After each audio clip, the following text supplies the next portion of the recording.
Hello बच्चा party, क्या हाल चाल। तो मेरा नाम है शिवम, स्वागत करता हूं आप सभी का हमारे चैनल में जिसका नाम है फिजिक्स कैफे। तो बच्चा पार्टी, हम लोगों ने मूविंग कॉइल गैल्वेनोमीटर वाला टॉपिक कल वाली क्लास में हमसे रह गया था, टाइम नहीं था, 2 घंटे क्लास पहले ही चल चुकी थी।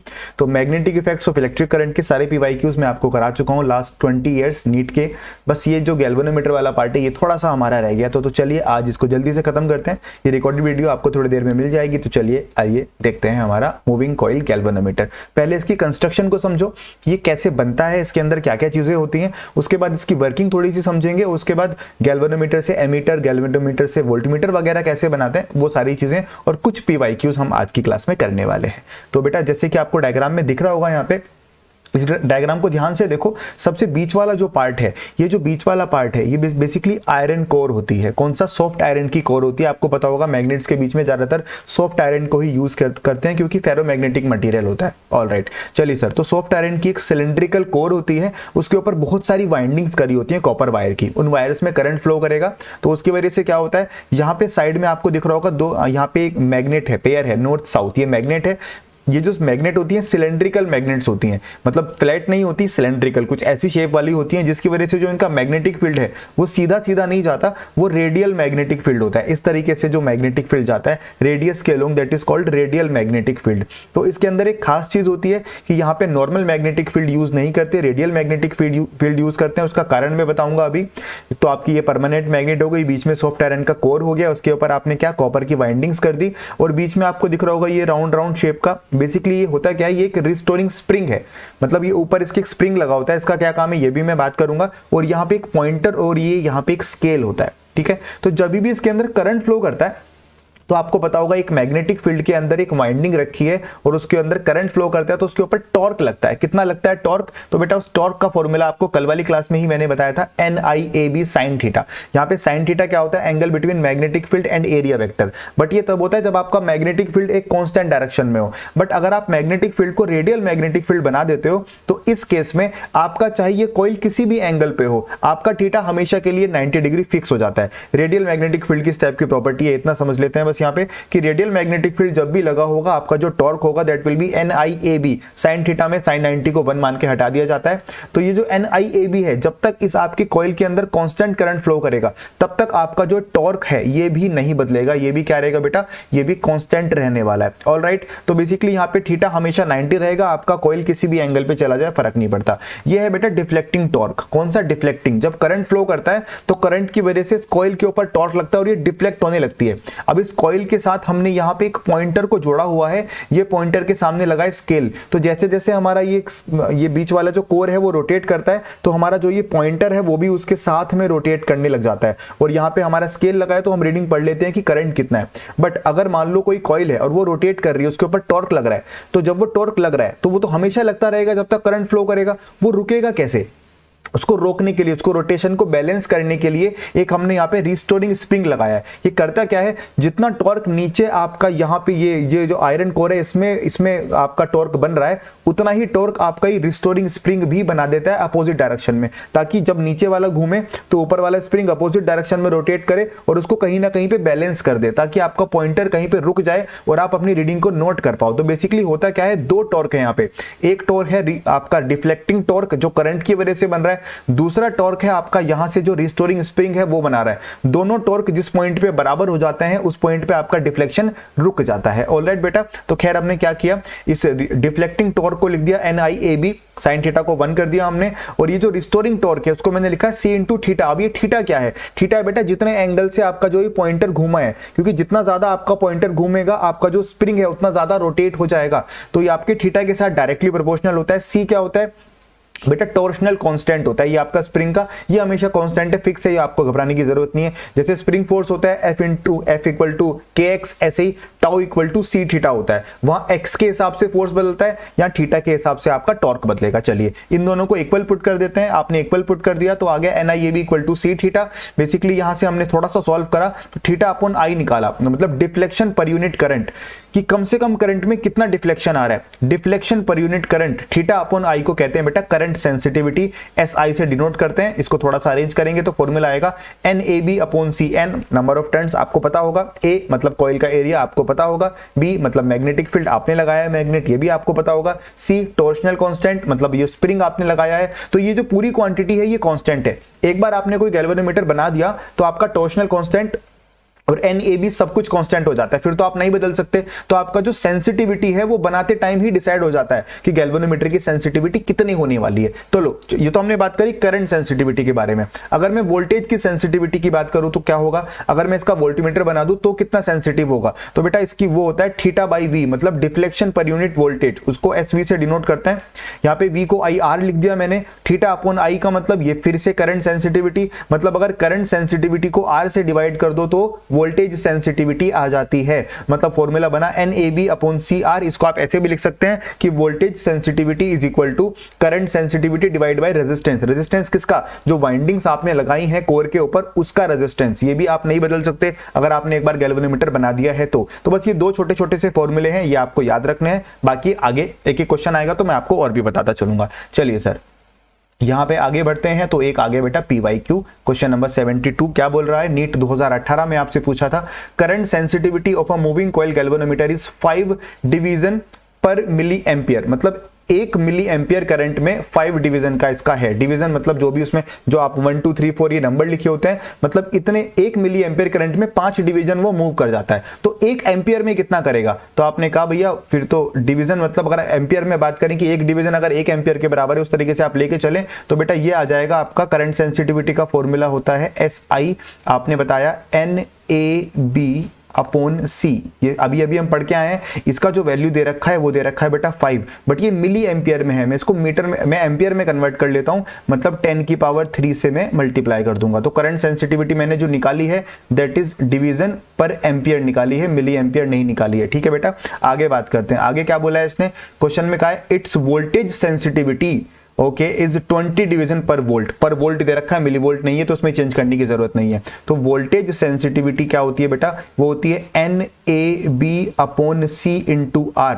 उसका वैल्यू कितना दे रखा है बच्चा, उसका वैल्यू दे रखा है 20। तो NAB अपॉन C का वैल्यू आपको पहले ही पता है, तो बेसिकली आपको यहाँ से रेजिस्टेंस निकालना है क्या, हाँ जी रेजिस्टेंस निकालना है। तो R का वैल्यू कितना आ जाएगा, ये आ जाएगा 5 into 10 raised to power 3 divided by, आप यहाँ से कर दीजिएगा 20, इसको सॉल्व कर लीजिएगा, डिवाइड बाय 4, आई थिंक इसका आंसर 250 आ जाएगा, आप सॉल्व कर लेंगे। तो R का वैल्यू यहां से आगे बेटा 250। R क्या है, आपका जो वाइंडिंग्स था उसका रेजिस्टेंस। यहां पे गलती होने के चांस मैं पहले ही बता दूं कहां पे हो सकते हैं, मिली एम्पियर को अगर आप एम्पियर में कन्वर्ट नहीं करेंगे, पर एम्पियर होता है पर मिली एम्पियर नहीं होता है। तो आपने 10 की पावर 3 से मल्टीप्लाई कर देना, आपकी करंट सेंसिटिविटी आ गई, वोल्टेज सेंसिटिविटी आ गई, NAB अपॉन C का वैल्यू आपको पता ही है, R को उधर ले गए उसको डिवाइड में ले गए, आपका आंसर आ जाएगा। ठीक है बच्चा, समझ में आ रहा है, ऑल राइट। चलिए आगे बढ़ते हैं। अब हम सीखेंगे कि किसी गैल्वेनोमीटर को एमीटर में कैसे कन्वर्ट करते हैं। एमीटर क्या होता है, एमीटर भी एक ऐसी डिवाइस है जो करंट को मेजर करती है और गैल्वेनोमीटर भी एक ऐसी डिवाइस है जो करंट को मेजर करती है। फिर दोनों में फर्क क्या है बेटा, गैल्वेनोमीटर थोड़ी ज्यादा सेंसिटिव डिवाइस होती है, मतलब अगर करंट का वैल्यू बहुत छोटा भी है, मिली एम्पियर में भी है, तो भी आपका गैल्वेनोमीटर आपका करंट बता देगा कि कितना फ्लो कर रहा है। बट जबकि जो एमीटर है वो थोड़ा बड़ी वैल्यू ऑफ करंट के में काम आता है, थोड़ी ज्यादा वैल्यूज है तो आपका एमीटर काम में आता है। बट अगर बहुत छोटा करंट है कि भैया पता ही नहीं चल रहा करंट है भी कि नहीं, तो गैल्वेनोमीटर को लगा के देखो, गैल्वेनोमीटर आपको बता देगा कि करंट है या नहीं है। खैर, जब भी आपको किसी गैल्वेनोमीटर से एमीटर बनाना होता है तो आप करते क्या है, आप गैल्वेनोमीटर के साथ पैरेलल में एक शंट रेजिस्टेंस लगाते हैं। शंट का मतलब ही पैरेलल होता है। तो बेसिकली आपने गैल्वेनोमीटर लिया, उसके साथ पैरेलल में एक रेजिस्टेंस लगा दिया और इस पूरे सिस्टम को, इस पूरे कॉम्बिनेशन को ही हम प्यार से एमीटर कह देते हैं। अच्छा, याद रखना है पैरेलल में जो शंट रेजिस्टेंस लगा रहे हैं इसकी वैल्यू बहुत ज्यादा छोटी होनी चाहिए। क्या होनी चाहिए, बहुत ज्यादा छोटी। तो जब भी आप किसी गैल्वेनोमीटर के साथ शंट में एक बहुत छोटा रेजिस्टेंस लगाते हैं तो इस पूरे कॉम्बिनेशन को ही एमीटर कह दिया जाता है। ठीक है, वैसे एमीटर को सर्किट में कैसे लगाते हैं, एमीटर को सर्किट में सीरीज में लगाते हैं, बट जब गैल्वेनोमीटर से एमीटर बनाते हैं तो गैल्वेनोमीटर के साथ पैरेलल में एक छोटा सा शंट रेजिस्टेंस लगाया जाता है। अच्छा, क्या गैल्वेनोमीटर का खुद का कोई रेजिस्टेंस होता है, हाँ जी होता है, उसको हम कैपिटल G से डिनोट कर रहे हैं बेटा, इसका खुद का रेजिस्टेंस, और जो ऊपर लगाया है उसको RS से डिनोट कर रहे हैं। तो अगर आपसे कोई पूछे कि एमीटर का टोटल रेजिस्टेंस कितना होगा, तो आप G और S ये दोनों पैरेलल में है, तो टोटल रेजिस्टेंस जो आपका गैल्वेनोमीटर का होगा, एमीटर का होगा, दैट विल बी बेटा G into RS upon G plus R S parallel में है ना, तो एमीटर का टोटल रेजिस्टेंस ये वाले फॉर्मूले से निकलेगा। अब एक छोटी सी बात और, क्योंकि ये दोनों पैरेलल में है, मान लिया आपके सर्किट में आई करंट फ्लो कर रहा है, सर्किट से जो करंट आ रहा है बैटरी से निकल रहा है आई, अब उसमें से जो मैक्सिमम करंट, क्योंकि लिमिट के लिए सॉल्व कर रहे हैं कि मैक्सिमम पे काम करा रहे हैं, बिल्कुल मिनिमम पे तो कर ही लेगा, जब मैक्सिमम करंट फ्लो कर रहा था, अगर इससे ज्यादा करंट फ्लो करा होगा तो गैल्वेनोमीटर खराब हो जाएगा, एकदम लिमिट पे काम करा रहे हैं, तो ये मैक्सिमम करंट यहां से अगर आई आपके सर्किट से निकला है तो उसमें से आईजी करंट जो है, आईजी मतलब इसको बोलते हैं फुल स्केल डिफ्लेक्शन करंट, वो करंट जो गैल्वेनोमीटर में फुल स्केल डिफ्लेक्शन ला सकता है, तो आई में से आईजी करंट गैल्वेनोमीटर के अंदर से चला जाएगा, बाकी जो करंट बचा, कितना बचेगा बेटा, टोटल में से आईजी को माइनस कर दो, आई माइनस आईजी बचा, तो आईजी करंट आपके गैल्वेनोमीटर के अंदर से चला गया, उसको बोलते हैं फुल स्केल डिफ्लेक्शन करंट, बाकी आई माइनस आईजी ऊपर के रेजिस्टेंस से चला गया और आपका गैल्वेनोमीटर खराब भी नहीं हुआ, खैर आपकी रीडिंग वगैरह आ जाएगी। तो क्योंकि दोनों पैरेलल में है तो दोनों की वोल्टेज को बराबर रख सकते हैं, इसकी वोल्टेज हो जाएगी IG इंटू जी और ऊपर वाले की वोल्टेज हो जाएगी I minus IG into RS, ठीक है, IR दोनों का आपने वोल्टेज बराबर रख दिया, इससे ही आपके सारे क्वेश्चन सॉल्व हो जाएंगे, इससे ज्यादा आपको टेंशन लेने की जरूरत नहीं है। बस याद रखना जब भी गैल्वेनोमीटर से एमीटर बनाते हैं तो एक शंट जो कि बहुत छोटा होता है उसको पैरेलल में लगा के हम एमीटर में कन्वर्ट कर लेते हैं। अगर आपसे कोई पूछे कि आइडियल एमीटर का रेजिस्टेंस कितना होना चाहिए, आइडियल एमीटर का रेजिस्टेंस, तो आप कहेंगे सर 0 होना चाहिए, क्यों, क्योंकि शंट में बहुत छोटा रेजिस्टेंस आया है, किसी छोटे रेजिस्टेंस को जब आप पैरेलल में जोड़ते हो तो नेट रेजिस्टेंस छोटे से भी छोटा हो जाता है, तो जब आप कह रहे हैं यही बहुत कम है, तो पैरेलल में जब आपने छोटा रेजिस्टेंस लगाया तो नेट रेजिस्टेंस काफी ज्यादा कम हो जाता है, तो बेसिकली कहा जाता है कि एमीटर का नेट रेजिस्टेंस आइडियल केस में 0 होना चाहिए, बट 0 तो देखो हो नहीं सकता, कुछ तो होगा ही होगा, है ना बेटा। चलिए आगे चलते हैं, अब गैल्वेनोमीटर से एमीटर हमें बनाना आ गया। ऑल राइट बच्चा, क्वेश्चन नंबर 73 को देखिएगा। In an ammeter 0.2% of main current passes through the galvanometer, मतलब ये कह रहा है कि अगर कोई गैल्वेनोमीटर है, आइए पूरा डायग्राम बना देते हैं आपके सामने, ये कोई गैल्वेनोमीटर है और ऊपर आपने लगा दिया शंट रेजिस्टेंस, ऑल राइट, ये रहा आपका शंट रेजिस्टेंस RS जो भी है, इसमें से जो भी करंट आया उस करंट का 0.2% गैल्वेनोमीटर के अंदर से गया, तो मैं एक काम करता हूं, मैं परसेंटेज के चक्कर में पढ़ता ही नहीं, मैंने ये मान लिया कि यहां से करंट आया 100 एम्पियर, 100 में से 0.2 एम्पियर नीचे से चला जाएगा करंट, आपने यहाँ पे लिख दिया 0.2 एम्पियर, और जो बाकी बचा हुआ करंट है वो ऊपर से चला जाएगा, तो कितना बचा करंट बेटा ऊपर, कितना बचेगा, वो बचेगा 99.8 एम्पियर करंट। तो आपने 100 अपने मन से माना है, 100 जान ही रहा था, आप चाहते तो उसको 1 एम्पियर भी मान सकते थे या कोई आई भी मान सकते थे, मुझे तो सॉल्व करना तो मैंने 100 मान लिया क्योंकि परसेंटेज की बात कर रहा है, तो अगर 100 करंट एम्पियर करंट पीछे से आ रहा है टोटल, तो 0.2 इधर चला गया, 99.8 ऊपर चला गया। अब आपको पता है दोनों का वोल्टेज बिल्कुल बराबर होता है, तो आपने दोनों की वोल्टेज बराबर कर दी,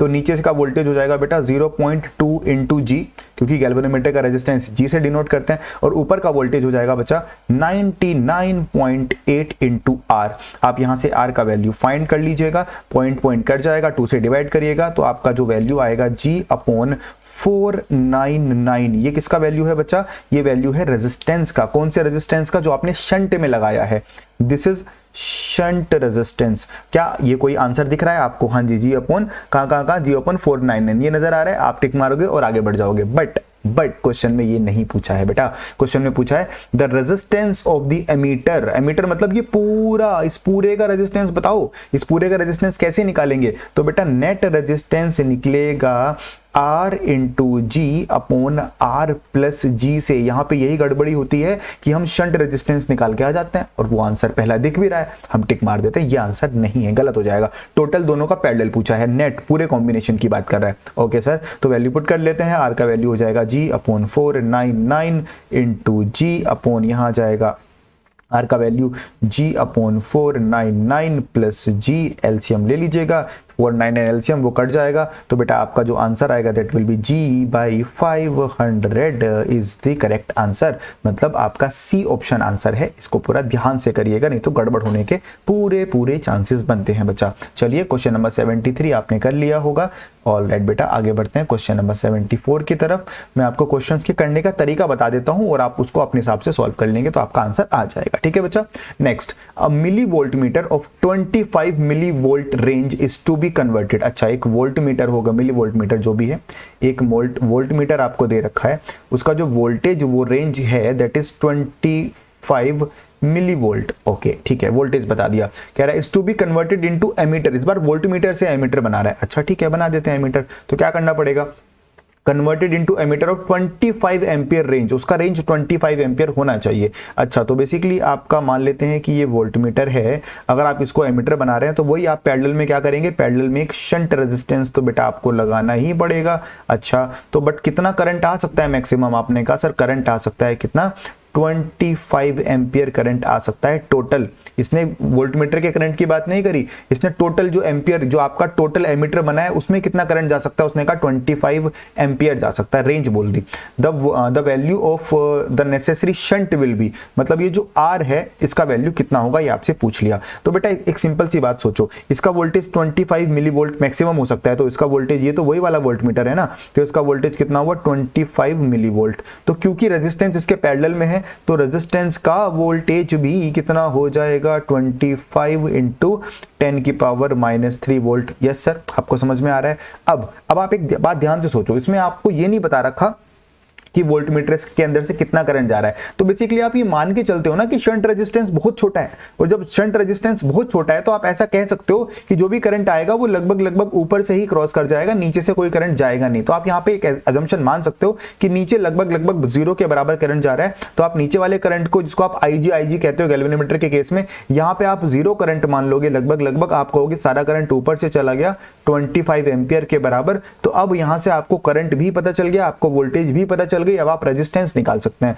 तो बेटा R इज इक्वल टू हो जाएगा V/I, यहां से आप सॉल्व कर लीजिएगा, V का वैल्यू आप पुट कर लेंगे 25 इंटू 10 की पावर -3, और करंट का वैल्यू आपने कहा है 25, V कैंसिल हो जाएगा, तो आपका आंसर आएगा 0.001 ओम। काफी कम आया है, तभी तो सारा करंट ऊपर से मान लिया हमने, तो आपका जो बेटा फर्स्ट ऑप्शन है ये आंसर हो जाएगा। ऑलराइट, चलिए बेटा आगे चलते हैं नेक्स्ट क्वेश्चन नंबर 75 की तरफ। क्या बोल रहा है क्वेश्चन नंबर 75, ये कह रहा है गैल्वेनोमीटर ऑफ रेजिस्टेंस G, एक गैल्वेनोमीटर है उसका रेजिस्टेंस है G, और right is shunted by resistance S, इसको S रेजिस्टेंस से शंट कर दिया। अच्छा, तो इसका नेट रेजिस्टेंस तो चेंज हो गया होगा। अच्छा सर, ओके।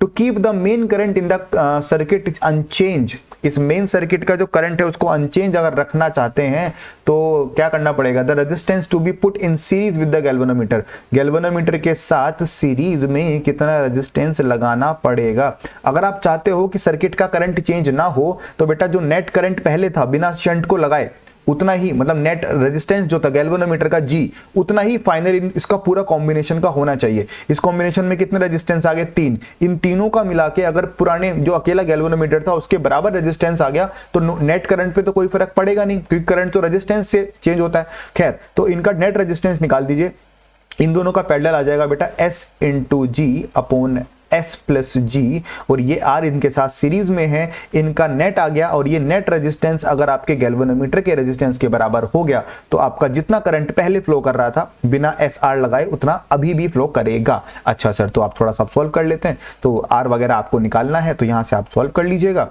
R का वैल्यू निकल जाएगा, तो ये आ जाएगा R is equal to G minus SG upon S plus G।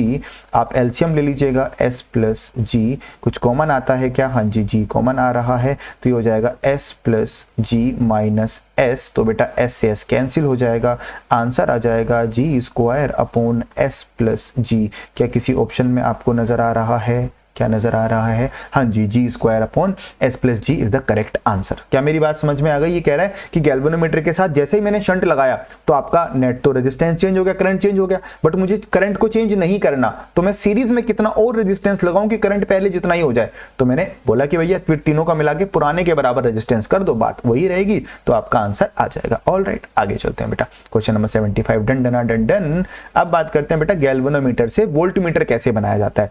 तो अगर आप गैल्वेनोमीटर से वोल्टमीटर बनाना चाहते हो तो पहले आपने जब एमीटर बनाया था तो पैरेलल में एक रेजिस्टेंस लगाया था, यहां उल्टा हो जाएगा, यहां सीरीज में एक रेजिस्टेंस लगाएंगे। तो गैल्वेनोमीटर के साथ सीरीज में अगर आप एक रेजिस्टेंस लगा दें जिसका वैल्यू, वहां पे रेजिस्टेंस बहुत छोटा था, यहां पे रेजिस्टेंस उल्टा मतलब बहुत बड़ा हो जाएगा। अगर आप गैल्वेनोमीटर के साथ सीरीज में एक काफी हाई वैल्यू का रेजिस्टेंस लगा दें तो इस पूरे कॉम्बिनेशन को ही प्यार से वोल्टमीटर कहा जाता है। वैसे वोल्टमीटर सर्किट में पैरेलल में लगाते हैं, बट जब गैल्वेनोमीटर से वोल्टमीटर बनाते हैं तो गैल्वेनोमीटर के साथ सीरीज में काफी बड़ा रेजिस्टेंस लगाया जाता है, जिसकी वजह से किसी गैल्वेनोमीटर का आइडियल गैल्वेनोमीटर का रेजिस्टेंस अप्रोक्सीमेटली इंफिनिटी कहा जा सकता है। अगर डायरेक्ट पूछे कि गैल्वेनोमीटर का रेजिस्टेंस वोल्टमीटर का रेजिस्टेंस कितना होना चाहिए, तो आप कहेंगे इंफिनिटी होना चाहिए। आइडियल वोल्टमीटर का रेजिस्टेंस इंफिनिटी और आइडियल एमीटर का रेजिस्टेंस 0 होना चाहिए। ऑल राइट सर, तो सीरीज वाला डायग्राम समझ में आ गया। चलो इसके ऊपर कुछ क्वेश्चन है तो कर लेते हैं एक बार बेटा। क्वेश्चन नंबर 76 क्या बोल रहा है इस क्वेश्चन में, अ galvanometer has a coil of resistance 100 ओम। एक गैल्वेनोमीटर है, उसकी कॉइल का रेजिस्टेंस आपको दे दिया, मतलब जी का वैल्यू दे दिया कितना 100 ohm. All right, and give a full scale deflection of 30 milli ampere, मतलब इसके अंदर जो फुल स्केल करंट है जिसको हम प्यार से आईजी कहते हैं, this is 30 milli ampere. All right, if it is work as a voltmeter of 30 volt range. अगर मैं इसका वोल्टमीटर बनाना चाहूं तो बेटा वोल्टमीटर कैसे बनाते हैं, गैल्वेनोमीटर के साथ सीरीज में एक रेजिस्टेंस लगा देते हैं। बट ये कह रहा है कि इसके अक्रॉस जो टोटल वोल्टेज अब आना चाहिए, that should be how much, 30 volt आना चाहिए। अच्छा, the resistance required to be added, तो भैया कितना रेजिस्टेंस आपको लगाना पड़ेगा ये आपसे पूछ रहा है। अच्छा, इसका रेजिस्टेंस तो आपको बताइए भैया 100 ओम आपको दे रखा है, और करंट आपको बताइए आईजी कितना फ्लो कर रहा है, करंट आईजी जो इन दोनों में आईजी तो फ्लो करेगा, तो आईजी का वैल्यू आपको पहले ही पता है कितना है बेटा, आईजी का वैल्यू 30 मिली एम्पियर। ठीक है बेटा, तो आप क्या लगा देंगे, I is equal to V by R आप कर सकते हैं। तो आई इज इक्वल टू कितना है, आपने कहा 30 और मिली एम्पियर को एम्पियर में कर लो तो -3। वी कितना है बेटा वोल्टेज, आपने कहा 30, तो I is equal to V by R से कर सकते हैं। R का वैल्यू कितना हो जाएगा, आपने कहा 100 प्लस R, ये हो जाएगा R का वैल्यू 30 से 30 कैंसिल हो जाएगा। ऑल राइट सर, थोड़ा सा सॉल्व कर लेते हैं यहाँ से, तो ये आ जाएगा बेटा 100 plus R is equal to कितना आ रहा है बेटा, क्या ये 1000 आ रहा है, क्या R का वैल्यू 900 है, क्या किसी ऑप्शन में 900 नजर आ रहा है, हाँ जी बेटा ये है फर्स्ट ऑप्शन। तो क्वेश्चन नंबर 76 में क्या करना था, जो गैल्वेनोमीटर का करंट है जब आप सीरीज में कुछ जोड़ दोगे तो करंट पे तो फर्क नहीं पड़ेगा ना, करंट तो उतना ही फ्लो करेगा। तो बेसिकली पूरा करंट आपका फुल स्केल डिफ्लेक्शन में आईजी उतना ही फ्लो करेगा। आपने I equal to V by R लगा दिया, आर मतलब दोनों का नेट रेजिस्टेंस आपने रख लिया, सीरीज में ऐड करते हैं 100 प्लस आर, आप आर का वैल्यू 900 निकाल सकते हैं। ठीक है बच्चा, आसान क्वेश्चन होता है, ऐसे कोई बहुत टफ नहीं है, बहुत इजी है, बट याद रखना कि वोल्टमीटर बनता कैसे है और एमीटर बनता कैसे है। ओके बच्चा, चलिए आगे चलते हैं। क्वेश्चन नंबर 77 क्या बोल रहा है, अ galvanometer having a coil of resistance 60 ओम, मतलब आपको गैल्वेनोमीटर का जो रेजिस्टेंस है कॉइल का वो 60 ओम दे रखा है, and full scale deflection when current of 1 ampere, मतलब जो आईजी है फुल स्केल डिफ्लेक्शन करंट वो दे रखा है 1 एम्पियर। अच्छा, ऑल राइट, क्या बोल रहा है, okay okay okay okay, it can be converted into an ammeter. बेटा इससे ये एमीटर बनाना चाहता है, तो मैंने आपको बताया था एमीटर बनता कैसे है, आप गैल्वेनोमीटर के साथ पैरेलल में एक शंट रेजिस्टेंस लगा देते हैं तो आपका क्या बन जाता है बेटा, यही तो एमीटर है। अच्छा, तो इसके अंदर से कितना करंट जाएगा, मैक्सिमम आपने कहा 1 एम्पियर। अच्छा, जो नया एमीटर बना रहे हैं उसका जो रेंज होना चाहिए मैक्सिमम 5 एम्पियर होना चाहिए, मतलब जो पीछे से करंट आ सकता है that should B maximum 5 ampere. तो बेटा 5 में से 1 एम्पियर तो गैल्वेनोमीटर के अंदर चला जाएगा, बाकी बचेगा 4 एम्पियर, 4 एम्पियर ऊपर से चला जाएगा। गैल्वेनोमीटर का रेजिस्टेंस आपको दे रखा है 60 ओम, दोनों पैरेलल में है, आपका वोल्टेज बराबर हो जाएगा। तो आई आर बराबर कर दो, तो आई का वैल्यू 1 इंटू आर का वैल्यू 60, ऊपर आई का वैल्यू 4, आर का वैल्यू आपको पता करना है आर एस, बेटा आप सॉल्व कर लीजिएगा। आर एस इक्वल टू कितना हो गया, 15 आ रहा है क्या, 15 ओम, क्या किसी ऑप्शन में है, हाँ जी पैरेलल में लगाना है 15 ओम का resistance, C option will be correct. आसान है, तो जब भी आप गैल्वेनोमीटर से वोल्टमीटर बनाएंगे पैरेलल में एक रेजिस्टेंस लगाएंगे, शंट रेजिस्टेंस, दोनों का वोल्टेज बराबर कर देना, 5 में से 1 चला जाएगा आपके गैल्वेनोमीटर में, 4 चला जाएगा ऊपर से। आई होप चीजें क्लियर हो रही होंगी, हाँ जी सर बिल्कुल हो रही हैं। तो आगे चलते हैं फिर क्वेश्चन नंबर 78 की तरफ, एक आधा क्वेश्चन सर आपके ऊपर भी छोड़ सकते हैं हम। हाँ जी, तो इस क्वेश्चन में क्या कह रहा है, गैल्वेनोमीटर ऑफ रेजिस्टेंस 50 ओम। अच्छा, एक गैल्वेनोमीटर है, ऑल राइट, ये रहा एक गैल्वेनोमीटर, इसका रेजिस्टेंस कितना है, इसका रेजिस्टेंस है 50 ohms. All right, is connected to a battery of 3 volt, मतलब एक 3 वोल्ट की बैटरी आपने लगा दी। अच्छा सर, लगा दी, 3 वोल्ट की बैटरी आ गई, is along with a resistance of 2950 ओम, मतलब इसके साथ एक सीरीज में रेजिस्टेंस और लगाया हुआ है जिसका वैल्यू बेटा आपको बताया है दैट इज 2950 ओम। अच्छा, तो इस केस में टोटल रेजिस्टेंस आपको पता चल जाएगा 2950 प्लस 50 कर लेना। तो इस केस से आप यहां से फुल स्केल डिफ्लेक्शन करंट निकाल सकते हो। कितना निकाल सकते हो? IG निकाल सकते हो। तो जब आप IG निकालने चलोगे तो बेटा V बाई R से निकलेगा। V है 3 वोल्ट और R का वैल्यू कितना होगा यहां से ऐड कर देना, मतलब 3000 आ जाएगा। बेसिकली आपका फुल स्केल डिफ्लेक्शन करंट जो गैल्वेनोमीटर के लिए इस केस के लिए निकलेगा वो आएगा 10 की पावर -3 एम्पियर, मतलब 1 मिली एम्पियर आपका फुल स्केल डिफ्लेक्शन करंट है। पहले केस की बात कर रहा है। अच्छा, ये कह रहा है full scale deflection of 30 division is obtained. इस केस में कितने डिवीजन ऑब्टेन हो रहे हैं बेटा? 30 डिवीजन। मतलब अगर आप बात करें कि इस बार गैल्वेनोमीटर में कितने 1 2 3 लिखे थे, 30 1 2 3 4 अप टू 30 लिखा हुआ था। तो इस केस में जब करंट 10 की पावर -3 एम्पियर फ्लो कर रहा है तो गैल्वेनोमीटर फुल स्केल का डिफ्लेक्शन आपको शो कर रहा है। तो आप यहां से बता सकते हैं कि भैया अगर 30 में इतना शो कर रहा है तो 1 डिवीजन में कितना शो करेगा और XYZ डिवीजन में कितना शो करेगा। ठीक है, आगे क्या बोल रहा है? आगे बोल रहा है in order to reduce the deflection to 20 division. अभी 30 डिवीजन का हो रहा है, अगर मैं डिफ्लेक्शन को 30 से 20 करना चाहता हूं तो ये पूछ रहा है कि मुझे कितना रेजिस्टेंस लगाना पड़ेगा। तो सेकंड केस में बोल क्या रहा है, बैटरी वही लगी है, बैटरी में कोई दिक्कत नहीं है, 3 वोल्ट की बैटरी लगी हुई है, गैल्वेनोमीटर भी वही लगा हुआ है, बट इस बार रेजिस्टेंस को चेंज करना चाहता हूं। किसको चेंज करना चाहता हूं? रेजिस्टेंस को चेंज करना चाहता हूं। वो बोल रहा है कितना रेजिस्टेंस लगाऊं कि जो इस बार आपके डिवीजन हो, इस बार आपका जो डिफ्लेक्शन है वो 20 डिवीजन के बराबर आए। तो सबसे पहले यूनिटरी मेथड लगाओ। आपने कहा भैया 30 डिवीजन में जो करंट होता है वो होता है 10 की पावर -3 एम्पियर। तो बेटा एक डिवीजन में जो करंट होगा वो कितना होगा? आपने कहा 10 की पावर -3 डिवाइडेड बाय 30 एम्पियर। तो बेटा 20 डिवीजन में जो डिफ्लेक्शन का करंट आएगा वो कितना आएगा?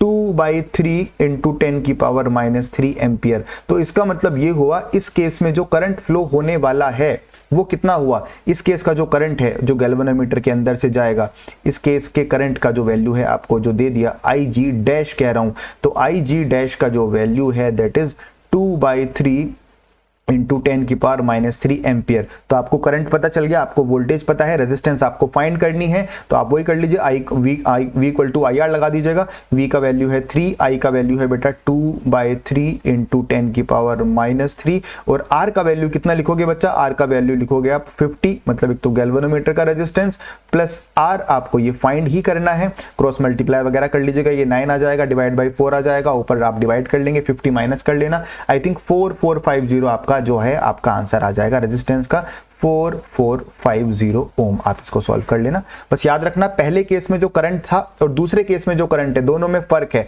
वो आपको निकालना पड़ेगा यूनिटरी मेथड से। ऑलराइट बेटा, चलिए आगे चलते हैं। क्वेश्चन नंबर 78 हो गया। क्वेश्चन नंबर 79 की बात करते हैं। क्या बोल रहा है? The resistance of an ammeter is 13 ohm. इस एक एमीटर है, ओके, एक कोई एमीटर मैंने माना है, उसका रेजिस्टेंस आपको दे रखा है R is equal to 13 ohm. All right, and its scale is graduated for a current up to 100 ampere. मतलब इसमें मैक्सिमम जो करंट फ्लो कर सकता है, दैट इज इसका जो करंट मान लो मैक्सिमम करंट जो इसके अंदर से जा सकता है it is 100 ampere. All right sir, after an additional shunt has been connected to this ammeter. इस एमीटर के साथ अब इसने क्या किया? एक एडिशनल शंट लगा दिया, मतलब पैरेलल में एक रेजिस्टेंस लगा दिया। अच्छा जी, लगा दिया तो क्या करें? Okay, it becomes possible to measure current of 750 ampere. मतलब अब इसके अंदर जो यहां से करंट है वो 750 एम्पियर तक आ सकता है, बट इस एमीटर के अंदर मैक्सिमम कितना जा सकता है? आपने कहा भैया 100 एम्पियर ही जा सकता है। तो बेटा ऊपर से कितना जाएगा? ऊपर से जाएगा 650 एम्पियर। तो सब कुछ ठीक रहेगा, नहीं तो गड़बड़ हो जाएगी। क्या पूछ रहा है? The value of the shunt resistance, इस R का वैल्यू क्या होगा? बेटा दोनों पैरेलल में है, वोल्टेज बराबर कर दो, V इक्वल टू IR। तो 100 इंटू R का वैल्यू कितना है? आपने कहा 13 ओम दिया है सर एमीटर का रेजिस्टेंस, इसका है हो जाएगा आपका 650 इंटू R। इसको सॉल्व कर लीजिएगा, है ना। यहां से R का वैल्यू आप निकाल लेना, जो भी आएगा आंसर लिख देना, ठीक है। मैथ से इन दोनों का वोल्टेज आपको बराबर करना है। बस याद रखना पहले केस में अगर अकेला एमीटर था उसके अंदर से 100 एम्पियर जा सकता है, तो बाद में भी उसके अंदर से तो 100 ही जाएगा, बट जो पैरेलल वाला शंट रेजिस्टेंस लगा है एक्स्ट्रा करंट उसके अंदर से चला जाएगा। आई थिंक इसका 2 एम्पियर या 0.2 कुछ आ रहा होगा, आप देख लीजिएगा सॉल्व करके, ठीक है। मैथ से आप पे छोड़ रहा हूं, आगे चलते हैं। क्वेश्चन नंबर 80 की तरफ बात करते हैं। बेटा क्वेश्चन नंबर 80 क्या बोल रहा है?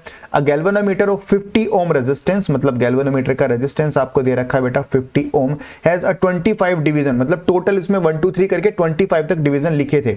अ करंट ऑफ 4 इंटू 10 की power -4 ampere gives a deflection of 1 division, मतलब 4 इंटू 10 की पावर -4 एम्पियर करंट एक डिवीजन में फ्लो करता है। तो टोटल कितना करंट मैक्सिमम फ्लो कर सकता है? IG full scale deflection current, तो आपने कहा भैया 25 इंटू 4 इंटू 10 की पावर -4 मतलब हो जाएगा 100 इंटू 10 की पावर -4, मतलब IG का वैल्यू 10 की पावर -2 एम्पियर यहां से आ गया। This is full scale deflection current. Alright sir, तो to convert this galvanometer into voltmeter, इस गैल्वेनोमीटर से वोल्टमीटर बना रहे हैं, तो क्या करोगे बेटा, गैल्वेनोमीटर के साथ सीरीज में एक रेजिस्टेंस लगाते हैं, ये बात मैं आपको बता चुका, तब जाके वोल्टमीटर बनता है। अच्छा, IG आपको पता चल गया, मतलब टोटल करंट कितना फ्लो करेगा, आपने कहा 10 की पावर -2 एम्पियर फ्लो करेगा। इसका रेजिस्टेंस कितना है, 50 ओम। तो पूछ रहा है, आपसे पूछ रहा है कि R का वैल्यू बताइए बेटा, आप V = IR लगा दीजिएगा, V = I × R सॉल्व कर लीजिएगा। V का वैल्यू कितना है बेटा, अच्छा V का पता है क्या कुछ, V पता है, V पता है, V पता है, नहीं V तो पता ही नहीं है, क्या करें, तो क्या पता है, आई पता है, हाँ आई पता है 10 की पावर -2, वी दे रखा है कुछ, अच्छा हाँ रेंज दे रखा है ना 25 वोल्ट की, जो ये वोल्टमीटर बना रहे हो उसका रेंज 25 वोल्ट है, तो वी का वैल्यू बेटा दे दिया 25 = आई का वैल्यू आपने कहा है 10 की पावर -2, और बेटा जो आपका रेजिस्टेंस है आर वो आपको फाइंड करना है, तो आपका आंसर यहां से आ जाएगा 25 अपॉन आपका आ जाएगा 100, और मतलब डिवाइड बाय 100 ही आएगा ना। हाँ, कुछ और गलती भी हो गई क्या हम लोगों से, V = I हुआ 10 की पावर -2। अच्छा, R का वैल्यू सिर्फ R नहीं है बेटा, R का वैल्यू क्या है, थोड़ा सा सही करें, R का वैल्यू 50 + R आएगा। क्यों सर 50 + R क्यों आएगा, 50 + R बेटा इसलिए आएगा क्योंकि दोनों सीरीज में है ना, सीरीज में रेजिस्टेंस 50 + R आता है, यहां से आप क्रॉस मल्टीप्लाई डिवाइड करके अपना बेसिकली R का वैल्यू निकाल सकते हैं, निकाल लोगे, यहां से डिवाइड होगा, यहां पे मल्टीप्लाई हो जाएगा, 2500 आएगा, आई थिंक 2500 आने के बाद ये 50 माइनस हो जाएगा, तो 2540 आएगा इसका आंसर, 2450 इसका आंसर आएगा 2450 ओम्स, और पैरेलल में नहीं सीरीज में लगाना है, मतलब सीरीज वाला आंसर कहां है, सीरीज वाला ये रहा बेटा, डी ऑप्शन सही है, 2450 ओम इन सीरीज। याद रखना इसका टोटल रेजिस्टेंस 50 + R रखना है, ना कि R, ठीक है बेटा। चलिए लास्ट क्वेश्चन हमारा आज की क्लास का आ जाता है, क्वेश्चन नंबर 81। क्या पूछ रहा है, to convert a galvanometer into voltmeter, galvanometer से वोल्टमीटर बना रहे हो। अच्छा, वन शुड कनेक्ट, किसी को क्या कनेक्ट करना चाहिए, ओके मैंने आपको बताया था जब भी गैल्वेनोमीटर से वोल्टमीटर बनाते हैं तो आप एक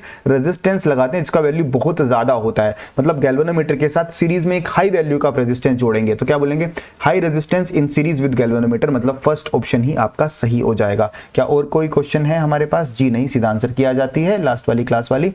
खैर, तो यही सारे क्वेश्चन थे। क्वेश्चन हद से हद क्या पूछ सकता है कि गैल्वेनोमीटर से एमीटर कैसे बनाते हैं, एमीटर से वोल्टमीटर कैसे बनाते हैं, फिर वोल्टमीटर से एमीटर कैसे बनाते हैं, इनको आपस में घुमाता रहता है। बस याद रखना सीरीज में कब कनेक्ट करना है, पैरेलल में कब कनेक्ट करना है, और आपके सारे क्वेश्चंस ऐसे हो जाएंगे, ठीक है बेटा। तो आई होप आपके सारे डाउट्स क्लियर हो गए होंगे। तो मेरी तरफ से ये magnetic effects of electric current पूरा चैप्टर खत्म हो गया है। ये वीडियो आपको देख के सब चीजें क्लियर हो गई होंगी। मिलते हैं अपनी अगली क्लास में। थैंक यू सो मच बेटा।